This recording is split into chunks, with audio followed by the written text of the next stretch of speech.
Hi folks, what I'm working on today is cue ball in hand on the Headstring break shot and straight pull.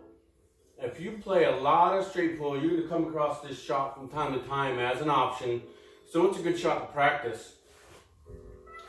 For those of you that aren't that familiar with straight pull, what it is if on my previous rack I get down to my last couple balls and I fall so poorly on my key ball, and the key ball is the ball before your break shot.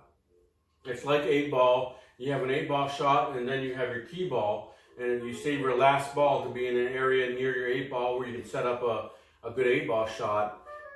If I fall so poorly on my key ball that I can't get my cue ball back in the area where I need it to be for a decent break shot, what you have as an option, if it's available, is you pocket your key ball and then get your cue ball to drift.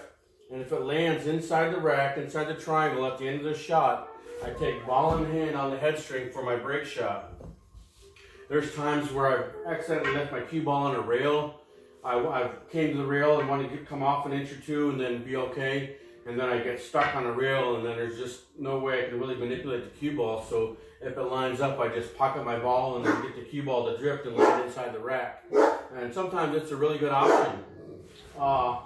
As a matter of fact, I will set up one scenario I had in one of my videos. It was a really nice run. I had a 57-ball run going. I got really bad on my key ball. I made the key ball, but got really horrible on my break shot. I barely made the break shot, left myself with a bank shot, and my run ended. Because I'm wondering if maybe if I would have used the key ball in hand as an option, it might have turned out better. My break ball was pretty high. I remember during the rack, the break ball was in a low position. I pocketed the ball in a corner, tried to draw into it and just bump it an inch or two, and I ended up way over stroking it, and it came pretty high. I remember it almost even, I was worried I was going to bump into these or land on these balls and tie up my rack. But the last two balls were sitting, I think, kind of like that.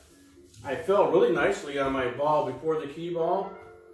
And I came and looked at the angle I needed for my key ball. All I had to do was just slide it over and leave myself a pretty straight-in shot in the side. And I lined it up good, knew what I needed, and I could have got away with it going forward a little bit. If I would have gone forward a little bit, I still could have got away with that. I still could have pocketed in the side, came around, and then get back in line. I could have got away with that, but I just rushed the shot when I pocketed it. I think I got a little bit of draw on it because I put too much throw on it. I think I got a little bit of draw as well. And it just kind of came back like this instead of just sliding over. And I left myself with a little bit of a back cut, but it was an angle on the wrong side. And I didn't have a whole lot of angle to work with. But I think what I did was I really loaded up with inside English and a little bit of draw. And I slammed it in the side pocket. I spun it around 2 rails, and I was heading in the right direction, but I stopped about 6 inches too short. I ended up in this area here where I didn't even have a direct shot into the pocket. I racked them up, and then I did pocket in my break ball in the corner by going off my bottom 2 balls. I did make it, and then only a couple balls popped out, and then I left myself with a long bank shot back here in the corner, and I missed it, and my run ended. So I'm going to look at this angle here, and I think the way it was sitting, I think I can easily get the cue ball in the stack there. That's what you have to weigh, is how easily it is to get it in the stack. But if it's a more of an angle where it's going to be harder to get in the stack, I don't want to try it and then leave myself way down here where I have my run's going to end anyway. So, but with this angle here, I think I can just get that right in the stack real easy.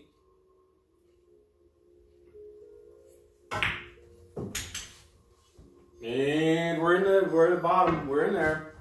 So what I do is I take ball in hand on the headstring and I'll rack them up. And this is a good example to practice because this was a high ball break, and this is a really good one to practice because this being high ball break, you can't hit these too hard because you lose control of your cue ball. You can glance off the rack and go straight in the corner. You can glance off the side rail and scratch in the side. So I'm going to have to play this really well to get something out of this rack. So I mean, So this is definitely a good example of where you got to weigh your options on what's your best avenue is. Okay, I'm not going to get a whole lot to pop out of the rack here, and can't hit this too hard.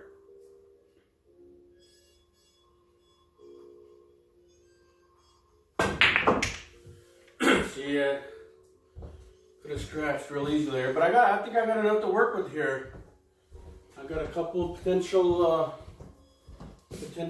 secondary break shots here. That's what I gotta make a little bit of room and then try to set up a secondary break shot. I like to leave that one ball for a secondary break shot, but I don't know if I can get around and I might be able to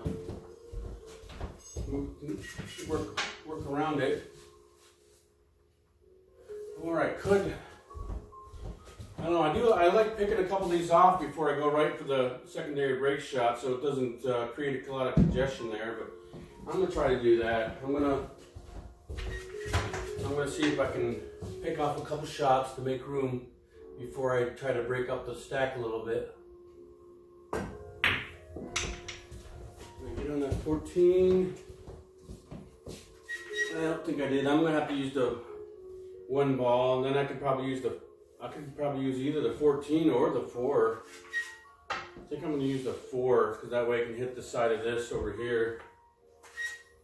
So I can either go the 1, 14 and then the 4, or I might be able to go 1, 14, 13 and then come around for my 4. Depends how I end up here. Let me see what I can come up with here. Okay, if I can pop up there for the 13 and then use that to set up my 14 ball. Or should I just go right for the 4 after this? Just give myself a little bit of angle, and so I'd like to get that 13 out of there. I think I can just get off the reel and get up there for that 13. Oh man, that didn't work out. Now I'm in trouble. I don't even have the 4 right now.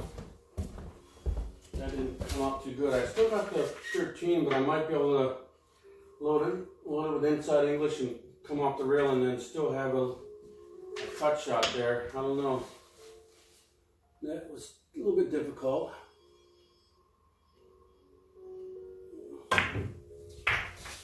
Okay, hold up, ball. Hold up. A little bit too much. Nope, I think I lost it. No, I'm gonna have to, maybe I can try that combination, but that doesn't look too dead there. I'm gonna look for a dead ball. I don't really see one. Yeah, I messed that up on that 13. That was just a bad, maybe that 11. I'm gonna try the 11 in the corner there.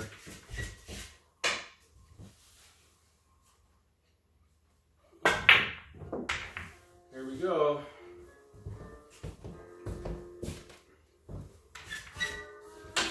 I played that really bad to start with, but I was able to pull something off there. That was a little bit fortunate.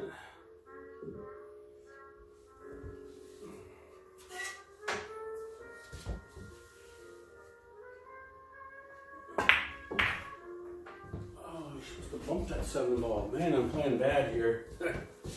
Supposed to bump that 7 ball a little bit.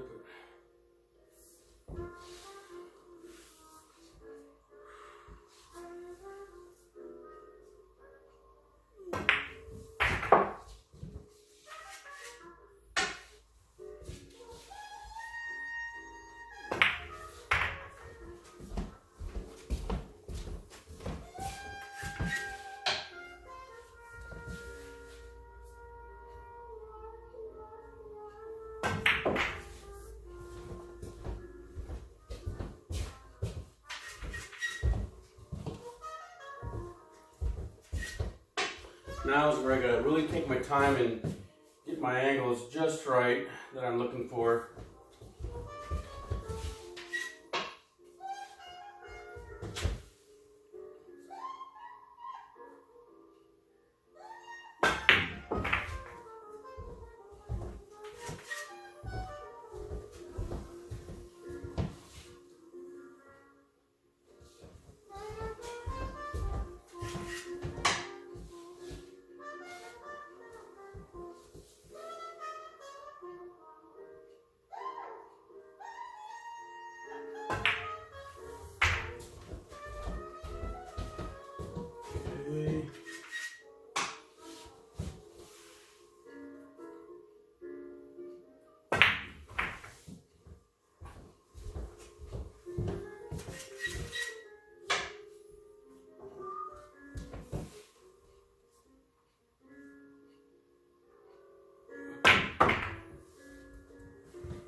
Okay, there we have it. I barely pulled that off. I played my opening shots pretty bad there, but I managed to pull that off. So in this situation, taking that cue ball in hand on the headstring break shot might have been a better idea in that case. But anyways, thanks for watching. Appreciate it.